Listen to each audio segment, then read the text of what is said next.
We heard from the candidates on things like taxes, the cost of childcare, and what sets them apart from the rest of the field. But we only had 6 of the 7 Republican candidates here in our studio. The race's current frontrunner, Bobby Charles, declined our invitation to debate. Do you guys wonder where Bobby is on all of these things? The candidates pointing to the fact that Bobby Charles did not attend our debate. Wish he was here to answer some questions, but I think he might be in bed. The 6 other candidates who have similar policy plans looking to set themselves apart and answering questions on things like the fact that rural Maine is losing people. If you're in my hometown of Patton, Maine, you have to drive an hour and a half to have a baby right now, an hour and a half. If we don't fix that, if we don't use the rural health transformation funds to rebuild the hospital OB units, no one's moving into those communities. This is an economic emergency, and we need to go simple over smart all day long.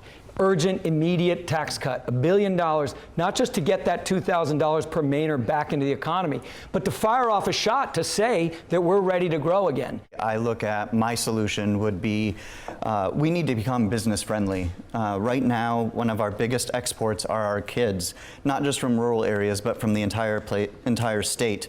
We need to allow our businesses to create jobs so our kids can stay in Maine. Candidates in this race have repeatedly pledged to lower taxes. Maine's Total Coverage anchor John Chrysos asking the candidates which specific taxes they would lower or eliminate. We have a litany of taxes that we can eliminate. Streaming tax, tobacco tax, franchise tax, paint tax, mattress tax. There is a million taxes that we can get rid of very quickly. But I want to go back to one thing, the income tax. I am the only one on this stage who has actually delivered on a promise to reduce your income tax. I think we could probably cut about $1.5 billion is my estimate. If we got to 2, that'd be great. Then we can not only eliminate the property tax on primary physical residence, we could also maybe shave off a little bit on the income tax.